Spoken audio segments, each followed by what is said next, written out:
On behalf of the Holy See of Ishgard, allow me to express my deepest thanks. Never before have we been required to contend with a primal. Indeed, there were fears in some quarters that our knights might not be equal to the task. From what we have now learned of these beings, I can say with certainty that we would have lost a great many men had the Scions not intervened. Then the argument for preemptive action should be self-evident. Perchance now you will reconsider my proposal that Ishgard move against Natalan. Ere we first met, a similar proposal was tabled, but the Holy See decreed that we were to observe, and that military action should be taken only in self-defense. All things considered, it was not an unreasonable decision. Since the calamity, 2 vigils have fallen to the Horde, while Garuda has never shown any inclination to storm the gates of judgment. Which is why this unprecedented crisis and its resolution may prompt a change in policy. You who have faced these primals know well the threat they pose. Ishgard did not. Not until now. And there is naught like a brush with death to change a man's outlook. At the very least, this should silence any lingering objections to our arrangement with Revenant's Toll. The Holy See may even feel moved to grant us its formal endorsement. So far as it is possible, the Scions shall be compensated for their service. We should be grateful for any aid you can provide. As a gesture of good faith, I shall withdraw my previous request. Your people are doubtless needed elsewhere. That will not be necessary. We too have a vested interest in watching Dravania's movements. I see. Once more, I must thank you. Sir Emmerich, if I may, do you truly believe that Midgard-Zoma could return?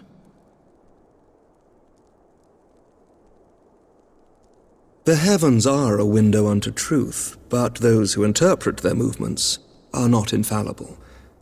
I requested your involvement as a precautionary measure. But of course, you sought an excuse to compensate us from the first, mindful of what would happen if Revenant's Toll were taken by your enemies. Ishgard is not wont to aid its neighbors, but that does not preclude it from manipulating them to serve its own interests. Choose your next words carefully.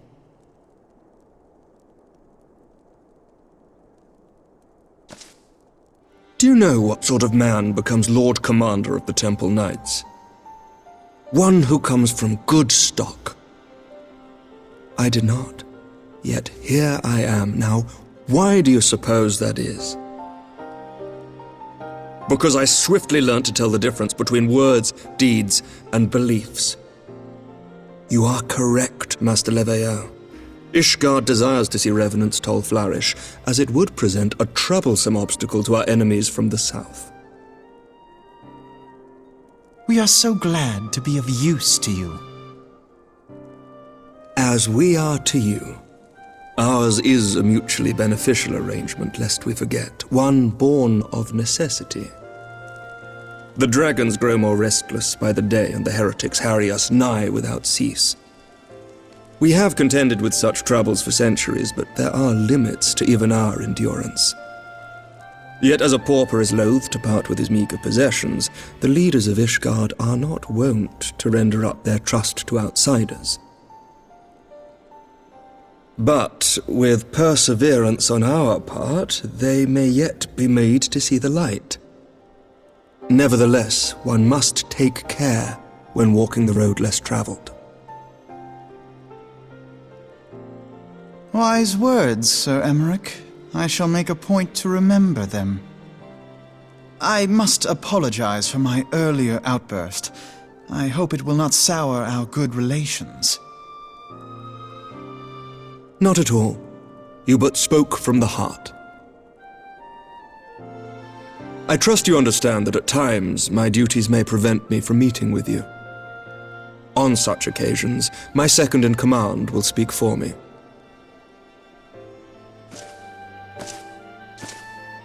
Lucia, at your service. Pray excuse our reticence. We are but wary of speaking too freely, lest our sentiments be made known to our enemies. Know that the Lord Commander and I are of one mind. For the sake of Ishgard, and of Eorzea at large, I pray our peoples can put aside their differences. Those who dwell in the past risk losing sight of their future. Should aught befall one of our shipments, pray inform Lucia immediately. You may also relay to her any words you might have for me alone. Not being of Ishgardian birth, she owes no allegiance to any noble house, making her as near to incorruptible as one can find in my homeland. Suffice it to say, I trust her completely, and so may you. Which reminds me, Lord Orchefort, if you would be so kind. Certainly.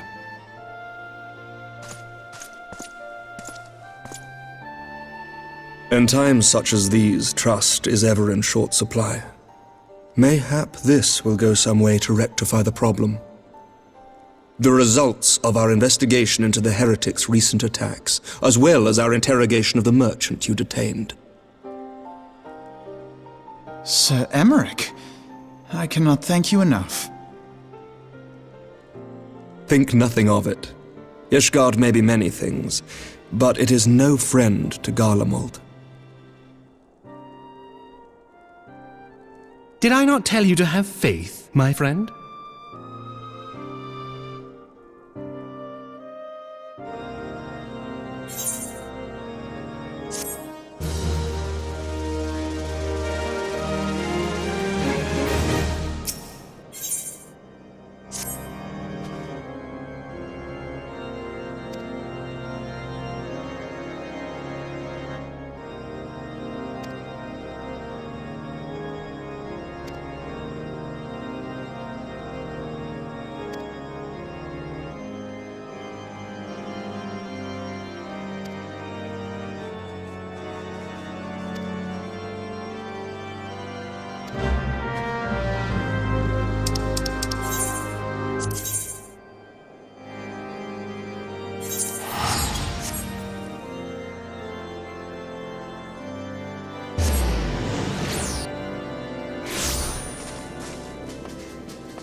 Words cannot well express how glad I am to see you return to us hale and whole. Needless to say, I am most eager to hear your account of that which occurred in Kurthis, assuming you're ready to speak of it. Excellent. I shall summon the others at once.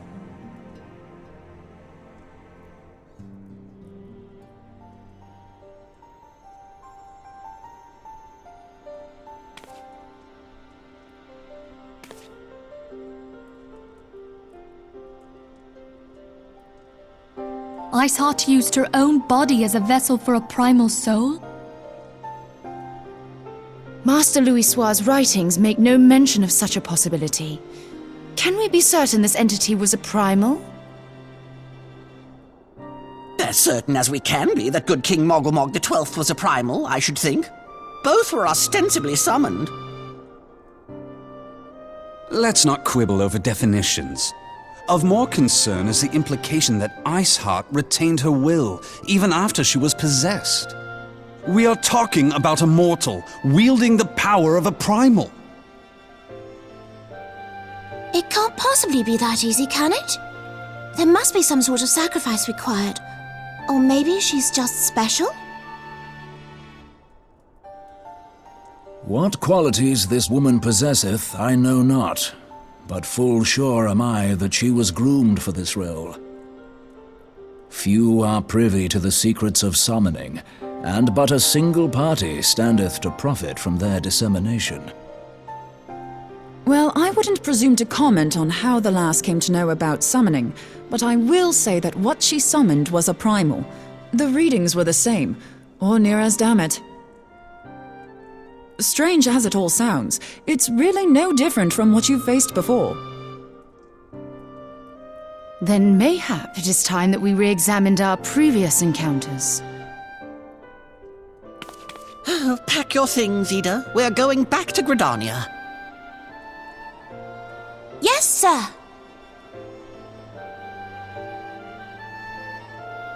About Iceheart's final words to you. Hear, feel, think. Hydaelyn speaks to her as well. If Iceheart is blessed with the power of the Echo, she will doubtless have used it to further her goals. Or could it be that it was a revelation granted her by the Echo which first set her on this path? She did say that the Ishgardians were blind to the truth. Do you think she has knowledge of the origins of the Ishgardian-Dravanian War?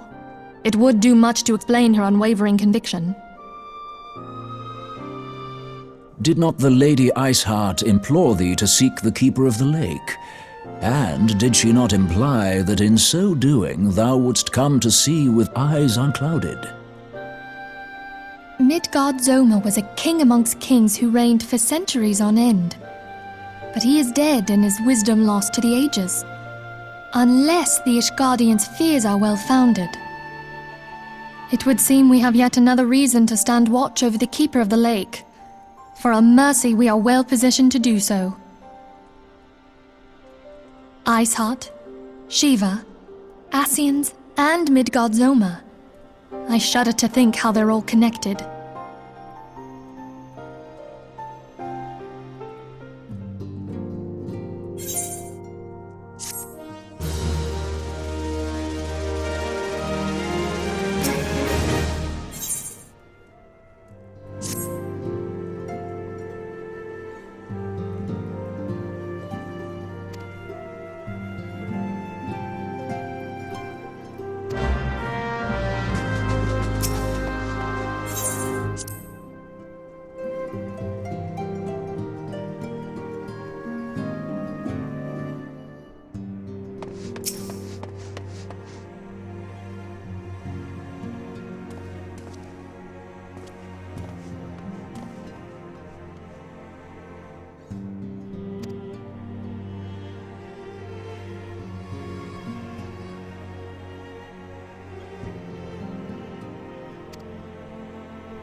I've heard. Truly bothersome business. No, I do not foresee a problem on that front. The main concern is Roban. There is no telling what the brute might do. Have the blades watch him in the flames day and night. You may leave the Sultana to me. I shall personally attend her grace.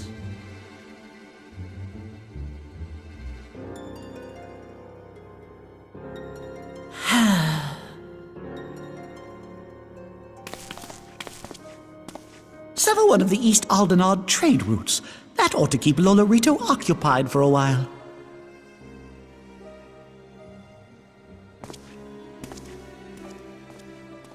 Nanamo Ulnamo. For my sake, pray be a good little Sultana to the last.